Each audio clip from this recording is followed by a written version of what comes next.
Good morning, dear students. Today we will study about the properties of systems. So in this section we will be discussing different basic properties of continuous time systems and also the discrete time systems. And different properties are linearity, time invariance, memory, causality, stability and invertibility. So in that, the very first one is dynamic or static property. So look at the definition. The continuous time systems or discrete time system is said to be static or memoryless or instantaneous if its output depends upon the present input only. Then only the system is called as a dynamic system. Dynamic system. That means your output has to depend upon the present value of the input. You look at the example, v of t is equal to r into I of t. Here v of t is an output and I of t is an input. And what it says, if its output depends upon the present input. I of t is a present input. We consider this as a present input. I of t is a present input. There is no past value or future value. For example, I of t plus 1 is a future value and I of t minus 1 is a past value. So in this case only present value is existing. So if your output depends upon the present value, that is I of t, then that system we call it as a dynamic systems. In case of discrete time samples or discrete time signal also it is same. Y of n is equal to 10 into x of n. So your y of n depends upon the value of x of n. If x of n varies, your y of n will also vary. That is what the dynamic system is. Next is causal and non-causal system. So look at the definition. So the system is said to be causal if its output at any time depends upon the present and past value. So if your system depends upon the present and past values of the input, then that system we call it as a causal system. If it does not depends upon the present and past value, then the system will be considered as a non-causal system. Here is the example. So y of n is equal to x of n plus x of n minus 1. You look at this example. So x of n, this is the present value. There is no variation, plus 1 or minus 1.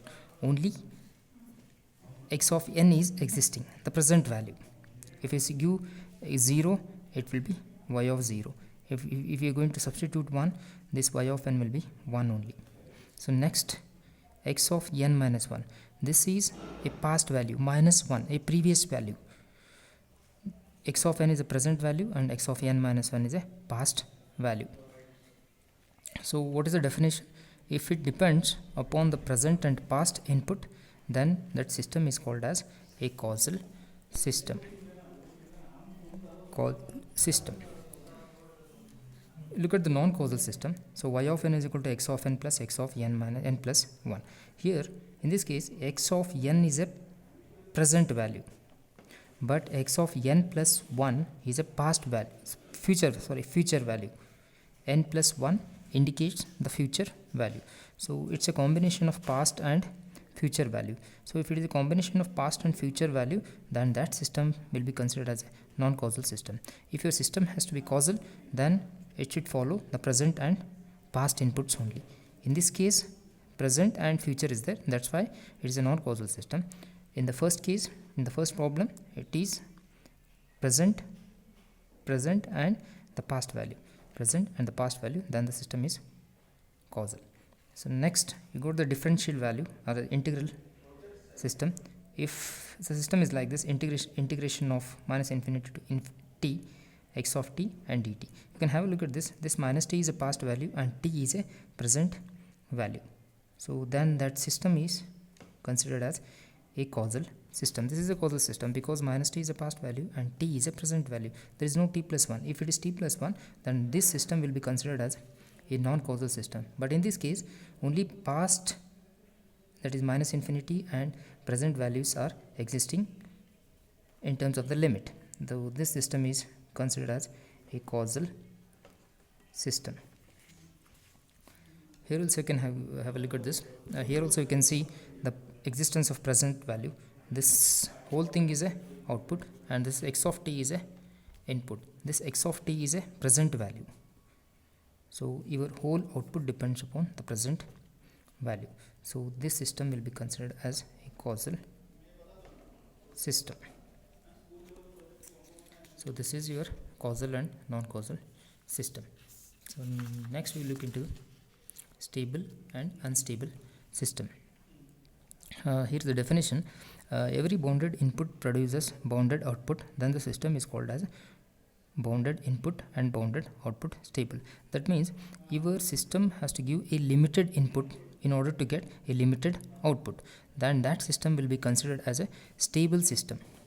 So that is also called as BIBO stable, bounded input, bounded output, or else limited input, limited output. For any limited input you have to get the limited output. And here is an example, that is y of t is equal to t into x of t.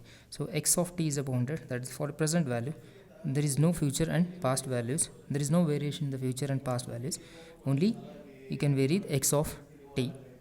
So and t tends to infinity, but this x of t is multiplied with the t. That t tends to infinity.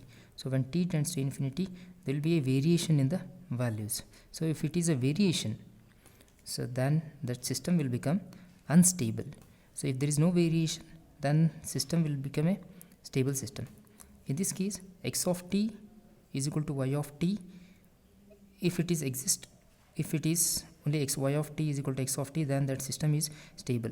In this case, t is multiplied, but t varies from 0 to infinity, so tends to infinity.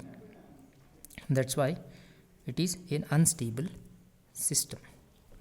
So you can have a look at the one more example. Just check it out. Y of t is equal to x of t into sine pi into t. Here in this case, x of t is a bounded input and sine pi t is a constant value, but its range is in between -1 and 1. This is a limited input. This is a limited value, -1 to 1. So that's why that system is stable system.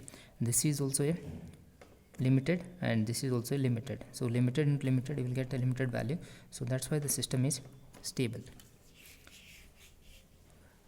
Next we look into linear and non-linear system. So here's the definition. A system is said to be linear if it satisfies the principle of superposition. So what does it mean, principle of superposition? So that is nothing but the input consists of a weighted sum of several signals. So then the output of the weighted samples should be equal to the input.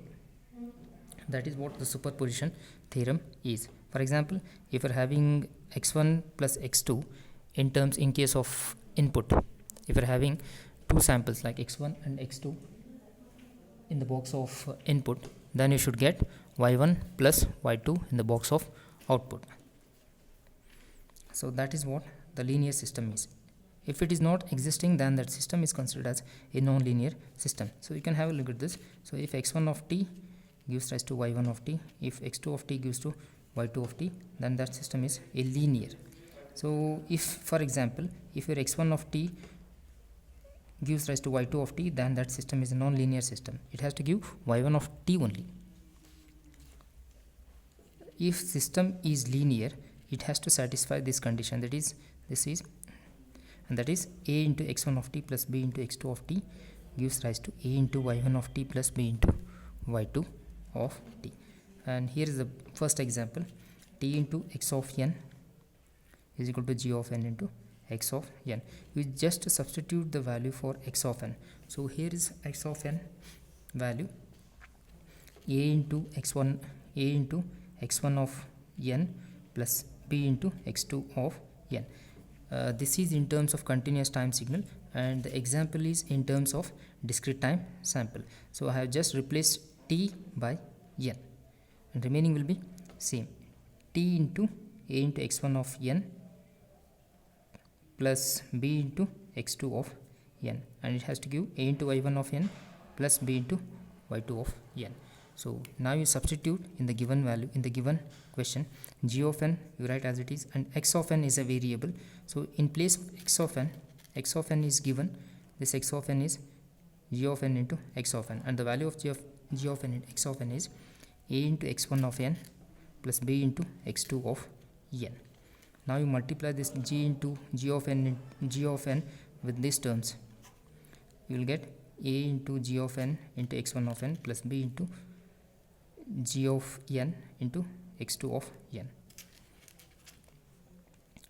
Look at this, these two values. So, and g of n, you take a and b common.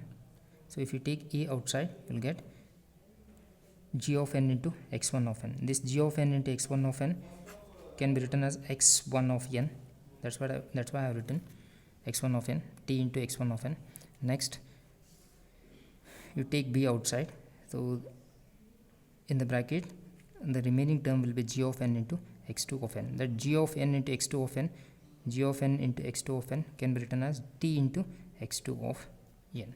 So the left hand side is equal to right hand side. T into a into x1 of n plus b into x2 of n is equal to a into t x1 of n plus b into t x2 of n. So system is linear. Left side LHS is equal to RHS, then the system is linear. If it is not equal, if there is any constant terms are existing, that is x of n plus 1, then that system will become non-linear, because the input side the values will going to change, but the output will remain as it is. If there is no change in the output, then that system will be considered as a non-linear system. So this is about the linear and non-linear system. And the last one is time invariant system. So definition of time invariance is: a time invariant system is one for which a time shift of an input signal causes a corresponding time shift in the output signal. That means, so if you want to get a signal or if you want to get an output, your input has to be varied,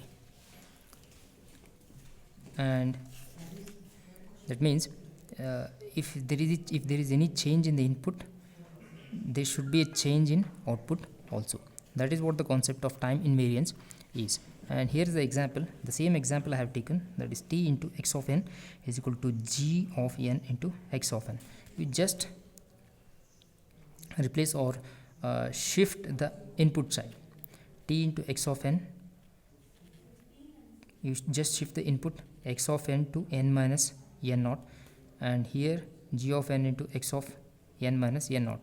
Don't shift g of n, because this g of n is a constant. X of n, on both the sides x of n are existing, and those are variables. So x of n minus n naught. So x of n minus n naught can be written as y of n minus n naught. That is an indication of output, and g of n minus n naught into x of n minus n naught. So look at this equation. So this is not equal to the actual equation. So y of n minus n naught is not equal to t into x of n minus n naught.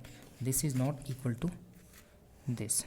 If this is not equal, if LHS is not equal to RHS, then that system will be considered as a time invariant system. So this is about the properties of systems. Thank you.